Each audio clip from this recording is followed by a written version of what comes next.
लुधियाना पंजाब की सबसे बड़ी उद्योग नगरी है। होजरी, साइकिल, मोटर पार्ट्स के कारखानों की पूरी श्रृंखलाएं हैं, जहां इन दिनों काम धाम ठप है, आप जानते ही हैं। लेकिन शहर के उद्योगपति एक चिट्ठी से बौखलाए हुए हैं।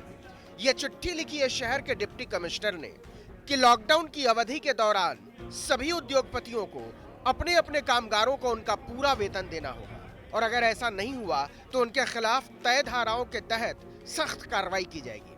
पत्र जारी होते ही उद्योगपति सख्ते में आ गए, डिप्टी कमिश्नर से मिलने भागे और कहा कि लॉकडाउन में भात दाल खिला देना अलग बात है और तनख्वाह देना दूसरी। यह हमारे बस का नहीं है, चाहे तो आप हमें जेल में डाल दें। अप्रैल 'ਚ ਹੁਣ ਕੁਐਸਚਨ ਆਉਂਦਾ ਹੈਗਾ ਵੀ ਅਸੀਂ ਪੈਸਾ ਲੇਬਰ ਨੂੰ ਤਨਖਾਹ ਕਿੱਥੋਂ ਦਈਏ। 22 ਤਰੀਕ ਤੋਂ ਸਾਡੇ ਬੈਂਕ ਬੰਦ ਹੈ, ਪੇਮੈਂਟਾਂ ਬੰਦ, ਆਣੀਆਂ ਜਾਣਾ ਸਾਰਾ ਕੁਝ ਚੱਕਾ ਜਾਮ ਹੋ ਗਿਆ। ਅਸੀਂ ਕਿੱਥੋਂ ਦਈਏ ਪੈਸਾ? सर इस तरह 31 मार्च तक ਦੀ ਲੇਬਰ ਦੀ ਸੈਲਰੀ ਸਾਰੀ ਇੰਡਸਟਰੀ ਆਲਰੇਡੀ ਦੇ ਚੁੱਕੀ ਹੈ। ਠੀਕ ਹੈ, ਅਪ੍ਰੈਲ ਦੀ ਸੈਲਰੀ ਹਜੇ ਡਿਊ ਨਹੀਂ ਹੈ। ਅਸੀਂ ਡੀਸੀ ਸਾਹਿਬ ਨੂੰ ਇਹ ਰਿਕੁਐਸਟ ਕੀਤੀ ਵੀ ਇਹ ਜਿਹੜਾ ਨੋਟੀਫਿਕੇਸ਼ਨ ਹੈ ਇਹ ਇੰਡਸਟਰੀ ਤੇ ਕਿਰਪਾ ਕਰਕੇ ਹਜੇ ਫੋਰਸ ਨਾ ਕੀਤਾ ਜਾਵੇ। लुधियाना में काम करने वाले ज्यादातर मजदूर या तो बिहार से हैं या यूपी या झारखंड या पश्चिम बंगाल से। उद्योगपतियों के हाथ खड़े कर देने के बाद डिप्टी कमिश्नर ने सिर्फ इतना कहा कि वो उनकी बात सरकार तक पहुंचा देंगे। ਇਸ ਤੋਂ ਇਲਾਵਾ ਉਹਨਾਂ ਦਾ ਕੁਝ ਇਸ਼ੂਜ਼ ਸੀਗੇ ਕਿ ਜਿਹੜੀ ਪੇਮੈਂਟ ਦਾ ਇੱਕ ਗਵਰਨਮੈਂਟ ਆਫ ਇੰਡੀਆ ਦੇ ਵੱਲੋਂ ਹੁਕਮ ਜਿਹੜਾ ਕੀਤਾ ਗਿਆ ਹੈਗਾ ਉਸ ਦੇ ਬਾਬਤ ਉਹਨਾਂ ਨੇ ਆਪਣੇ ਕੁਝ ਸੁਝਾਅ, ਕੁਝ ਸਜੈਸ਼ਨਸ ਤੇ ਜਿਹੜੀ ਇਸ ਦੀ ਲੀਗੈਲਿਟੀ ਦੇ ਬਾਰੇ ਕੁਝ ਇਸ਼ੂਜ਼ ਸੀਗੇ ਉਹਨਾਂ ਦੇ ਵਾਸਤੇ ਉਹਨਾਂ ਨੇ ਇੱਕ ਆਪਣਾ ਲਿਖਤੀ ਮੈਮੋਰੈਂਡਮ ਜਿਹੜੇ ਹੈਗੇ ਵੱਖ-ਵੱਖ ਆਰਗੇਨਾਈਜੇਸ਼ਨਸ ਵੱਲੋਂ ਸਾਨੂੰ ਦਿੱਤਾ ਗਿਆ ਹੈ। तमाम शहरों से ऐसे किस्से सामने आ रहे हैं कि मालिकों ने मजदूरों को लॉकडाउन का वेतन देने से इनकार कर दिया है।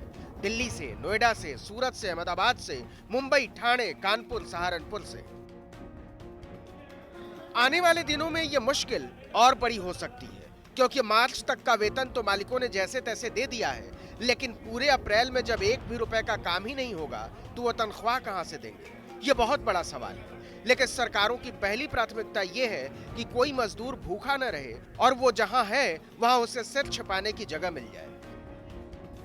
गृह मंत्रालय ने सभी राज्यों एवं केंद्र शासित प्रदेशों को पत्र लिखकर इन दिशा निर्देशों को ग्राउंड लेवल पर क्रियान्वित करवाने तथा आम जनता के लाभ के लिए इनके व्यापक प्रचार पर जोर दिया है।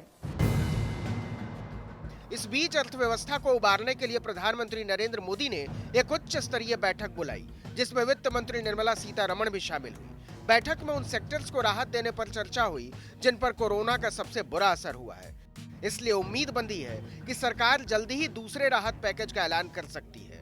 आपको याद हो तो पहले पैकेज में सरकार ने 1,70,000 करोड़ की राहतों का ऐलान किया था। विश्व की तमाम एजेंसियों ने अनुमान लगाया है कि लॉकडाउन के कारण भारत की विकास दर पिछले 3 दशक के न्यूनतम स्तर पर पहुंच सकती है। IMF ने कहा है कि मोदी सरकार को अब अर्थव्यवस्था को बचाने के लिए कड़े फैसले लेने की जरूरत है। इसमें देरी से हालत बेहद खराब हो सकती है। वर्ल्ड बैंक के मुताबिक मौजूदा वित्तीय वर्ष में भारत की GDP 1.5 से 2.8% के बीच रह सकती है। वहीं IMF ने कहा है कि इस साल विकास दर 1.9% रह सकती है। IMF की रिपोर्ट कहती है कि दुनिया के सारे विकसित देशों की विकास दर नकारात्मक रहेगी और भारत सबसे तेज विकसित करने वाला देश हो सकता है। लेकिन कोरोना के कारण अर्थव्यवस्था को हुए नुकसान की भरपाई में लंबा वक्त लग सकता है।